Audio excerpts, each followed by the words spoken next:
Alrighty everyone, welcome back. It is now April 17th of 2024, and given that all divisions over at the Walt Disney Company are showing no signs of a resolution right now, given that Bob Iger and, of course, other Disney heads and executives really have no care in the world about really pleasing fans or communities or fandoms, whatever have you, and they're all 100% focused on the agenda, the DEI agenda, which, by the way, stands for Diversity, Equity, and Inclusion, for those of you that do not know.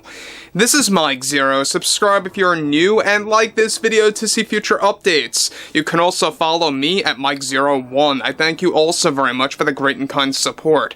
So, we already know that Deadpool 3, aka Deadpool and Wolverine, which by the way is getting a brand new trailer next month, connected to Planet of the Apes, just letting you all know about that.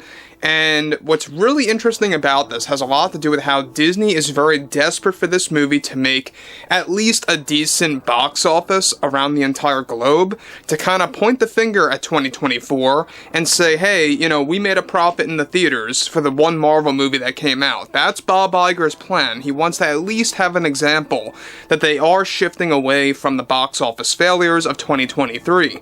Now, when it comes to the Deadpool 3 drama, and it is still a very ongoing, serious thing happening behind closed doors, and everything between the creatives and the Disney heads, one, of course, serious development has a lot to do with Ryan Reynolds standing up for the fans, standing up for the source material, and for what's right when it comes down to pure entertainment.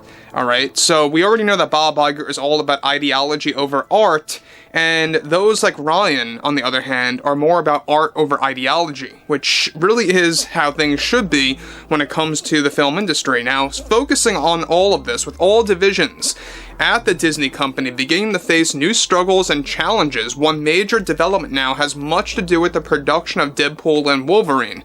As it turns out, more drama recently evolved for the behind-the-scenes battle between the creators of the film and the Disney heads after Ryan Reynolds handed out serious ultimatums to prevent the gender-swapped Wolverine plans from unfolding in the third act of the film for the looming reshoots ahead. And though Ryan previously had forced Disney to cancel the scene featuring the female iteration of Wolverine, Disney was, however, still pressing to push the character into Avengers Secret Wars, something that both Ryan and HUGH put their foot down and stood their ground over.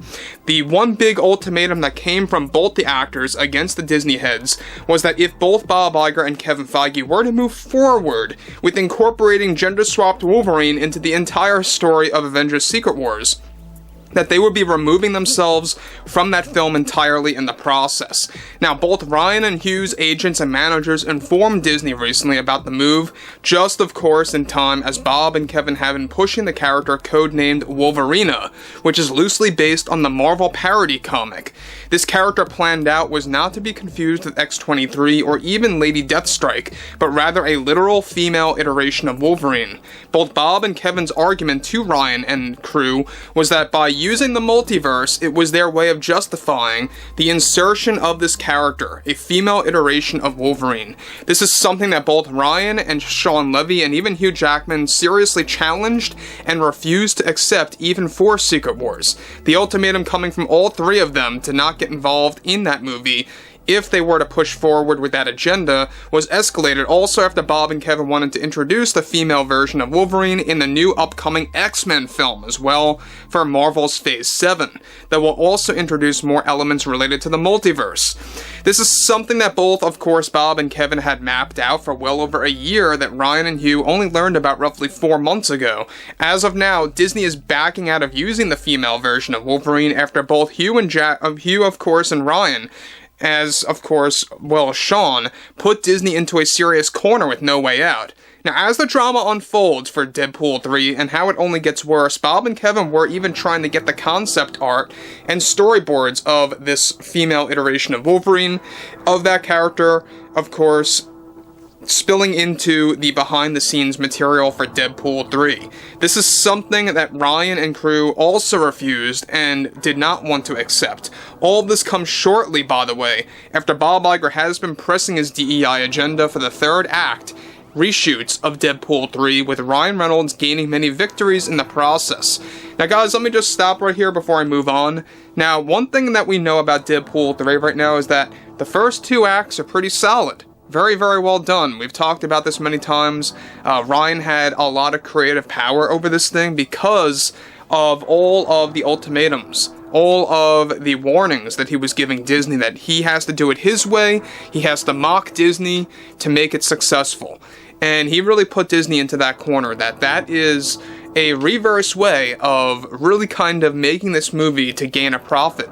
So this movie is going to be filled with moments where Deadpool literally roasts Disney at times, alright? Just goes on to make these jokes, makes all of these jabs at Disney. In fact, it's already in the trailer. Ryan Reynolds was really demanding to have that included in the trailer. That was also another challenge and a loop that he had to go through.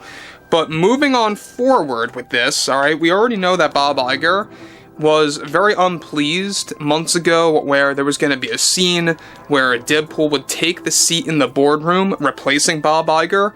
That got deleted. We already talked about that. That is something that really kind of sparked the entire drama, the real drama between Ryan and the Disney heads. But moving onwards, in addition to this, Ryan is also demanding the Walt Disney Company for the trailer to be done, the full trailer, in Shawn Levy's favor for this May.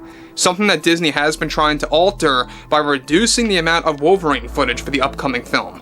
Already, Bob Iger has started an emergency meeting for the Walt Disney Company over concepts like the female version of Wolverine getting cancelled due to Ryan's ultimatum, along with others like Hugh and Shawn. This in turn is already creating a grudge between Reynolds and Kevin, who were actually very close and very friendly beforehand. So just keep that in mind there. You had people like Ryan and Kevin that were getting along that are now beginning to kind of have a little bit of a rift, a little bit of a grudge or a divide there.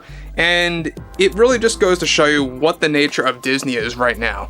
It's all about agenda, it's all about a message, it's all about diversity, equity, and inclusion. That's all it's about. And we're seeing it with Snow White next year, we're seeing it with Captain America 4, and the same exact thing goes as follows with Blade 2025. You know, I think that Ali, the main actor of the film, really should have gotten out of that project.